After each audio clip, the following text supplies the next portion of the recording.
In today's video, I'm going to teach you how to draw a rectangle in TradingView. This is a quick and reliable way to mark zones like support and resistance, highlight consolidation areas, or simply call out sections of price action you want to monitor. I'll walk you through the entire process, and by the end, you'll be able to place and customize rectangles confidently. Start by opening TradingView and your chart. Load the market and time frame you want to work with so the candles are clearly visible. Make sure your chart area has enough space to draw. You can zoom in or out as needed, so the area you're marking is easy to see.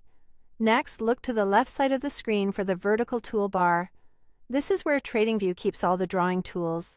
If you hover over the icons, you'll see tool labels appear, which makes it easier to find what you need. Click the Shapes icon. It looks like a small square or rectangle symbol. When you click it, a drop-down panel will open with several shape options. From that drop-down, select Rectangle. Your cursor will change to indicate you're about to place a shape on the chart. Now you're ready to draw.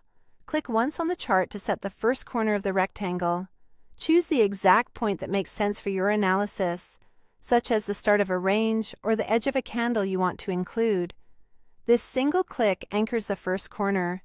Then drag your mouse to stretch the rectangle across the area you want to cover, and click again to set the opposite corner. You'll see the rectangle appear with a fill and border. If you miss the exact spot, don't worry. You can fine-tune later by clicking the rectangle and dragging its edges or corners to adjust the size and shape. If you want to customize how it looks, double-click the rectangle to open its settings. Here you can change the fill color to make the zone stand out. Adjust the opacity so you can still see the candles underneath, and tweak the border color and thickness for better visibility. Choose colors that contrast with your chart background, so the rectangle is easy to spot at a glance. This visual clarity is especially helpful if you use multiple rectangles for different zones. That's it. You've created a clean, readable highlight on your chart that you can revisit as price evolves. And that's how to draw a rectangle in TradingView. Subscribe for more tutorials.